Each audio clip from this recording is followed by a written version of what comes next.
इस class 12 welcome to simply commerce once again. आज हम करेंगे ये जो वीडियो होगी, सॉरी आज वर्ड गलत है ये जो वीडियो होगी ये बहुत छोटी सी वीडियो होगी। इसमें कुछ हम और फैक्टर्स कवर करेंगे जो कि कैपिटल स्ट्रक्चर को इफ़ेक्ट करते हैं। हमने 5 पॉइंट कर लिए थे अच्छी तरह से, उसके आगे के पॉइंट समझेंगे अच्छी तरह से इस वीडियो में। तो चलिए स्टार्ट करते हैं।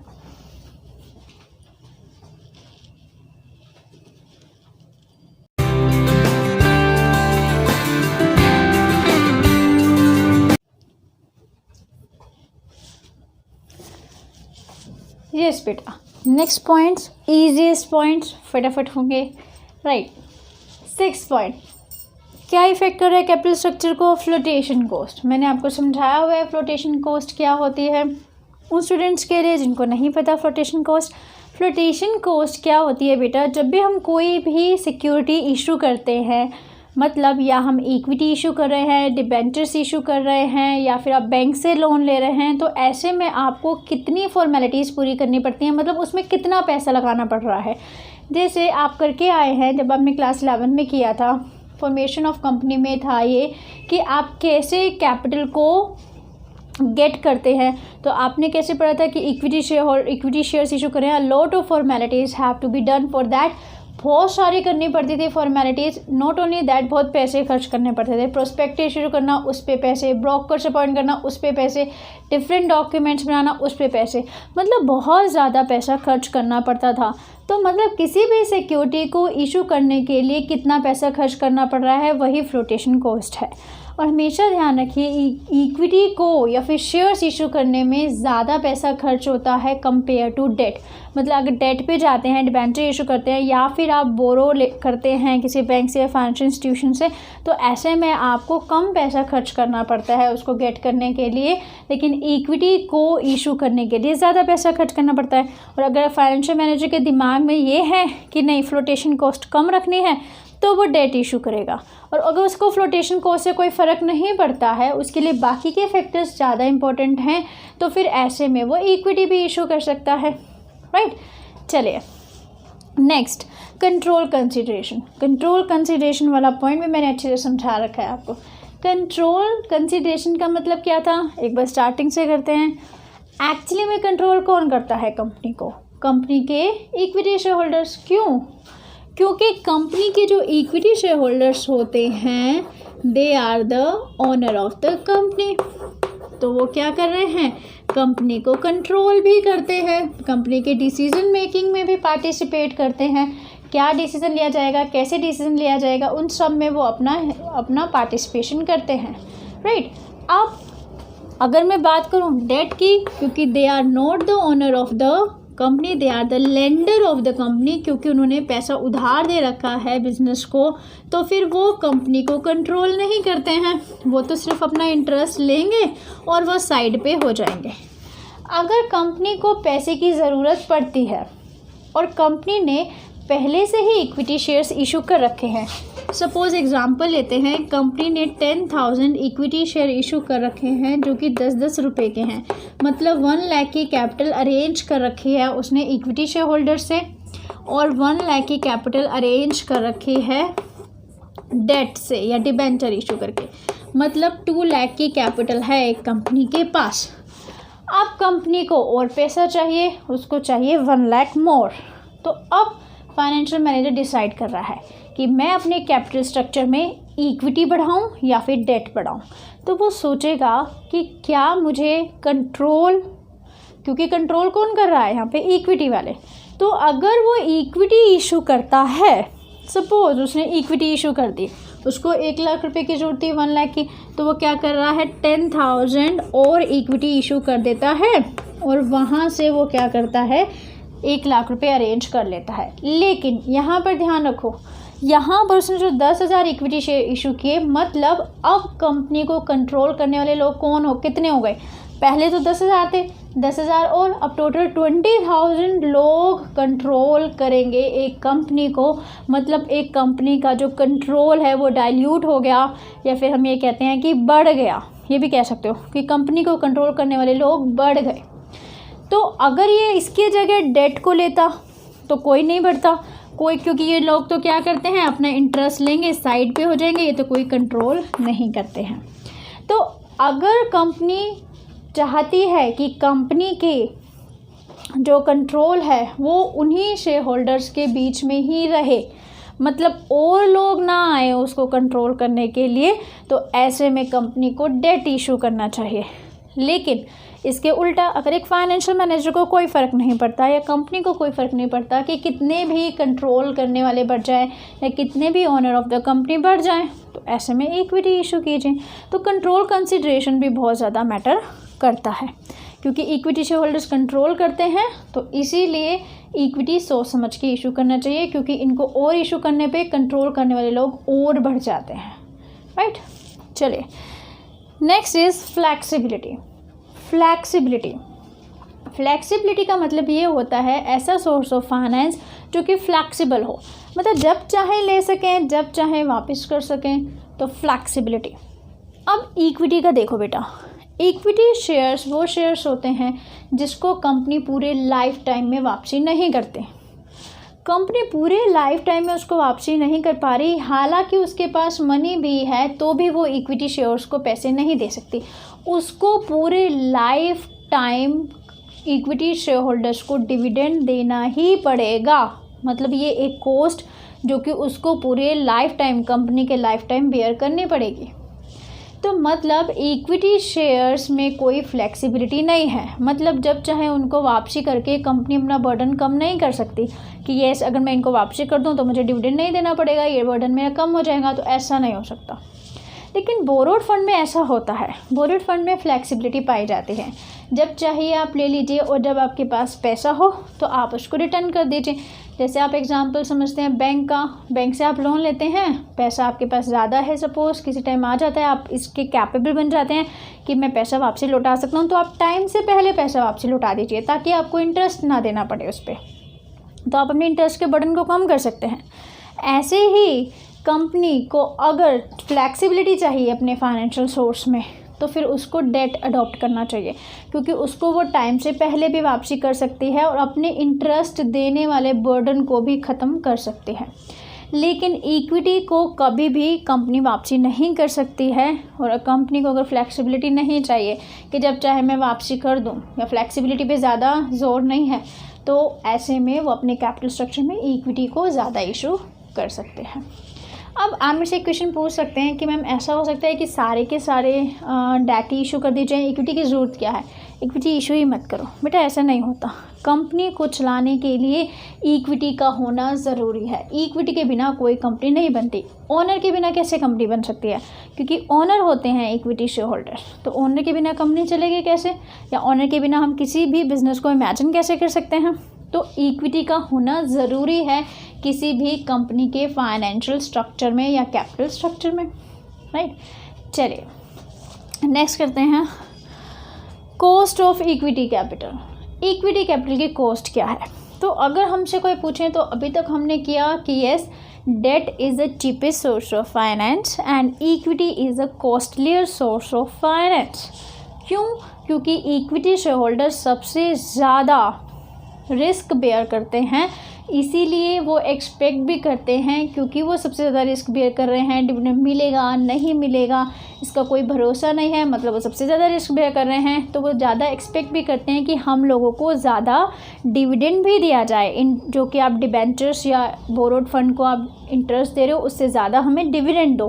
क्यों, क्योंकि हम सबसे ज़्यादा रिस्क बेयर कर रहे हैं। तो इसका मतलब ये चीज़ ध्यान से समझना, मैं लिख के बताती हूँ आपको कि एक कंपनी जितना ज़्यादा डेट इशू करेगी, एक कंपनी जितना ज़्यादा डेट इशू करती है उतना ही उसका फाइनेंशियल रिस्क बढ़ता है।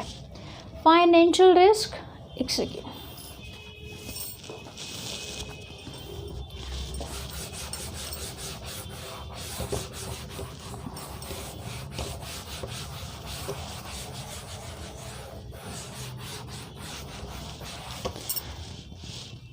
एक कंपनी जितना ज़्यादा डेट इशू करती है उतना फाइनेंशियल रिस्क बढ़ता है। अब ये आप इस टर्म को तो आपको समझ आ ही गया होगा, ये टर्म क्या होता है, फाइनेंशियल रिस्क क्या होता है। वो बच्चे जो मेरे से स्टार्टिंग से जुड़े हैं उन सबको पता है फाइनेंशियल रिस्क क्या है, और वो बच्चे जो अभी जुड़े हैं उनके लिए फाइनेंशियल रिस्क का मतलब ये होता है वो रिस्क जो कि आप अपने बोरोड फंड को इंटरेस्ट ना देने की वजह से बेयर कर रहे हैं। मतलब कई बार कंपनी के पास इतना पैसा नहीं होता कि वो अपने डेट पे इंटरेस्ट पेमेंट कर सके, तो ऐसे में कंपनी फाइनेंशियल रिस्क पे आ जाती है, उसको रिस्क हो जाता है। क्यों? क्योंकि अगर वो इंटरेस्ट पेमेंट नहीं करेगी तो डिबेंचर होल्डर्स को ये राइट है कि वो कोर्ट जा सकते हैं, कंपनी को कोर्ट में सू कर सकते हैं, इवन कंपनी की वाइंडिंग अप की भी डिमांड कर सकते हैं। तो कंपनी तो रिस्क पे आ गई। तो जितना ज़्यादा कंपनी डेट इशू कर रही है इसका मतलब वो अपने फाइनेंशियल रिस्क को भी उतना ही बढ़ा रही है, क्योंकि इंटरेस्ट का पेमेंट करना बहुत ज़रूरी है। तो मैं ये कह सकती हूँ कि जितना ज़्यादा डेट इशू हो रहा है उतना ज़्यादा रिस्क भी बढ़ रहा है, और जितना ज़्यादा रिस्क बढ़ता है मतलब इक्विटी शेयर होल्डर्स के लिए पैसे बचेंगे कम, डिविडेंड मिलेगा कम। Not only that they are the owner of the business, तो ऐसे में उनको ज़्यादा डर रहेगा कि बिजनेस वाइंड अप ना हो जाए। तो जितना ज़्यादा डेट बढ़ेगा उतना ज़्यादा रिस्क बढ़ेगा, और जितना ज़्यादा रिस्क एक इक्विटी शेयर होल्डर के लिए बढ़ रहा है उतना ही ज़्यादा उसकी एक्सपेक्टेशन भी बढ़ेगी। अब एक्सपेक्टेशन क्यों बढ़ेगी, ये लाइन मैंने आपको बताई थी कि जितना रिस्क लेगा उसको उतना ज़्यादा प्रॉफिट मिलेगा। तो यहाँ पर सबसे ज़्यादा रिस्क इस टाइम कौन ले रहे हैं? Equity share holders. क्यों? क्योंकि डेट बढ़ रहा है, एक कंपनी डेट ज़्यादा से ज़्यादा बढ़ा रही है अपने कैपिटल में, तो ऐसे में रिस्क किसको हो रहा है? इक्विटी शेयर होल्डर्स को बढ़ रहा है। जितना इक्विटी शेयर होल्डर्स पे रिस्क बढ़ेगा उतनी ही इनकी एक्सपेक्टेशन ऑफ डिविडेंड भी बढ़ेगी, क्योंकि हम सबसे ज़्यादा रिस्क ले रहे हैं। इक्विटी शेयर होल्डर्स वाले बोलेंगे, इक्विटी शेयर होल्डर्स बोलेंगे कि हम सबसे ज़्यादा रिस्क ले रहे हैं तो हमें सबसे ज़्यादा डिविडेंड मिलना चाहिए। तो यहाँ पर आपका जो इक्विटी है वो कॉस्टली सोर्स ऑफ फाइनेंस हो जाएगा, वो और भी ज़्यादा कॉस्टली पड़ेगा एक कंपनी को। क्यों? क्योंकि अगर वो अब आप मुझे कहेंगे कि मैम डिविडेंड ना दें तो क्या फ़र्क पड़ता है? डिविडेंड नहीं देते इक्विटी शेयर होल्डर्स को तो बेटे इससे कंपनी की गुडविल मार्केट में क्या होती है? इफ़ेक्ट होती है। मार्केट में अगर उसकी गुडविल इफ़ेक्ट होगी तो आगे उसी को ही लॉस होता है। ये चीज़ मैंने आपको बताई थी कि लास्ट में अल्टीमेटली कंपनी किस में चली जाती है? अपनी रेपुटेशन लॉस है तो एवरीथिंग इज़ ऑन लॉस, सब कुछ लॉस में चला जाएगा। चलिए इसको हम कभी बाद में डिस्कस करेंगे। तो उनकी एक्सपेक्टेशन बढ़ेगी, वो चाहेंगे हमें डिविडेंड दो, ज़्यादा नहीं दोगे तो गुडविल कंपनी की क्या हो जाएगी? कम हो जाएगी। तो अब या फिर मैं एक सिंपल स्लाइड में बोलूँ कि जितना ज़्यादा डेट इशू करेंगे, हालांकि हमें लग रहा है कि तो चीपेस्ट सोर्स ऑफ फाइनेंस है, टैक्स डिडक्टेबल सोर्स है, तो जितना ज़्यादा आप डेट इशू करेंगे उतना ज़्यादा इक्विटी शेयर होल्डर्स की एक्सपेक्टेशन बढ़ेगी, उतना ज़्यादा इक्विटी आपके लिए कॉस्टली होती जाएगी। आप एक तरफ से डेट इशू कर रहे हैं, इक्विटी और कॉस्टली होती जा रही है, मतलब बैलेंस नहीं बन रहा है। चीपेस्ट सोर्स फाइनेंस अडॉप्ट कर रहे हैं लेकिन दूसरे को आप कॉस्टली बना रहे हैं, तो यहाँ बैलेंस नहीं बन रहा। इसीलिए कहते हैं कि एक फाइनेंशियल मैनेजर को एक लिमिट तक ही डेट इशू करने चाहिए। इसका मतलब जब वो देखता है कि मुझे डेट इशू करना है या मुझे इक्विटी इशू करना है, अपने कैपिटल स्ट्रक्चर में कैसे बनाना है, तो ऐसे टाइम में उसको इक्विटी की कॉस्ट भी देखनी चाहिए कि इक्विटी की कॉस्ट उसको ज़्यादा कॉस्टली ना पड़े, क्योंकि ज़्यादा डेट इक्विटी की कॉस्ट को क्या बना देता है? ज़्यादा कॉस्टली बना देता है। इसलिए उसको दोनों में बैलेंस रखना चाहिए और एक लिमिट तक ही डेट इशू करना चाहिए, राइट। तो इसीलिए कॉस्ट ऑफ इक्विटी कैपिटल जो है, इक्विटी शेयर्स की जो कॉस्ट है वो भी बहुत ज़्यादा इफ़ेक्ट डालती है। कॉस्ट का मतलब क्या हो गया? मैंने आपको समझाया था, जो कि रिटर्न में मिलता है। तो यहाँ पे क्या मिलता है? इसको डिविडेंड मिलता है ना। और बोरोड फंड या डिबेंचर्स को क्या मिलता है? उसकी कॉस्ट क्या रहती है? उसको दिए जाने वाला इंटरेस्ट, इक्विटी को उसको दिए जाने वाला डिविडेंड, राइट। ये इन्हीं की कॉस्ट होती है।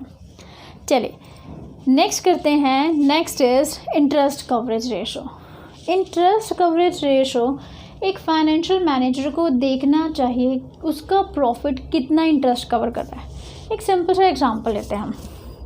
सपोज मुझे देना पड़ रहा है 50,000 इंटरेस्ट और मेरा प्रॉफिट होता है 70,000, तो मैं कहूँगी ठीक है, मैं इंटरेस्ट को कवर कर रही हूँ, मतलब मेरा प्रॉफिट इंटरेस्ट को कवर कर रहा है, मैं क्या कर सकती हूँ, डेट इशू कर सकती हूँ। अब क्या होता है, इसका दूसरा एग्जांपल लेते हैं। मेरा जो इंटरेस्ट है दैट इज़ 50,000 और जो मेरा प्रॉफिट हो रहा है दैट इज़ 55,000। इस साल 55,000 है। क्या मैं इंटरेस्ट को कवर कर रही हूँ, मतलब इंटरेस्ट दे पाने की सिचुएशन में हूँ? हाँ मैं हूँ, लेकिन ज़रूरी नहीं है, पर मैं उतनी अच्छे टर्म्स में नहीं हूँ। क्यों? हो सकता है ये 55 मेरे अगली बार 45 बन जाए, मतलब फिर तो मैं 50,000 इंटरेस्ट पेमेंट करने के कैपेबल नहीं होंगी। तो इसका मतलब आप जितना ज़्यादा आपका प्रॉफिट है, आप जो इंटरेस्ट दे रहे हैं, जितना ज़्यादा आप इंटरेस्ट को कवर कर रहे हैं, उतना ज़्यादा आप डेट इशू कर सकते हैं, राइट। जैसे अभी एग्जांपल लेके चलते हैं। सपोज़ मेरा प्रॉफिट है 2 लाख रुपीज़, मेरा प्रॉफिट है 2 लाख रुपीज़ और जो मुझे इंटरेस्ट देना पड़ रहा है वो देना पड़ रहा है अपने डिबेंचर्स पे 20,000। मैं जो अपने डिबेंचर्स को इंटरेस्ट दे रही हूँ 20,000 और मेरा प्रॉफिट हो रहा है 2 लाख, मतलब मैं 10 गुना ज़्यादा प्रॉफिट अर्न कर रही हूँ। मतलब मेरा रिस्क यहाँ पर बहुत ही कम है, क्योंकि मैं अब जो इंटरेस्ट देना था उसके 10 गुना 10 टाइम्स मोर प्रॉफिट अर्न कर रही हूँ। यहाँ मैं अच्छी पोजीशन में हूँ और मैं चाहूँगी तो अपने जो कैपिटल में डेट भी इशू कर सकती हूँ बिना ही किसी टेंशन के। तो इसका मतलब जो अब हम पढ़ते हैं इसी पॉइंट को, अब हमें समझ आएगा। इंटरेस्ट कवरेज रेशो हमें ये बताता है कि आपका प्रॉफिट आपके इंटरेस्ट को कितना कवर कर पा रहा है, या कितने टाइम्स आप मोर प्रॉफिट अर्न कर रहे हैं देन द इंटरेस्ट। देखिए इसका फॉर्मूला क्या होगा। इसका फॉर्मूला कितना प्रॉफिट अर्न कर रहे हैं दैट इज़ EBIT, और कितना इंटरेस्ट देना पड़ रहा है आपको डेट पे। तो अब यहाँ पर देखो ये कितना हो गया 10। इसका मतलब आप 10 टाइम्स ज़्यादा प्रॉफिट अर्न कर रहे हैं अपने इंटरेस्ट से, तो आप बहुत अच्छी पोजीशन में हैं। तो फिर से वही एक लाइन, जिसका इंटरेस्ट कवरेज रेशो बहुत अच्छा है डेट इशू कीजिए।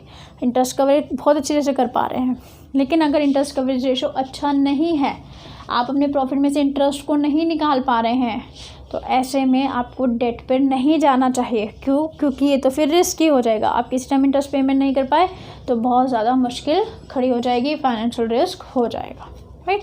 तो ऐसे टाइम में इक्विटी इशू करिए। अभी के लिए इस वीडियो में इतना ही, थोड़ा सा ब्रेक, मतलब नेक्स्ट वीडियो में हम बाकी के पॉइंट्स कवर कर देंगे और factors affecting capital structure over हो जाएगा, राइट। अब फिर से वही चीज़ें समझ आए हैं तो लाइक करना है, सब्सक्राइब करना है, किसी को हेल्प की ज़रूरत है तो उसकी हेल्प करनी है और वीडियो को शेयर भी करना है। And last, thanks for watching.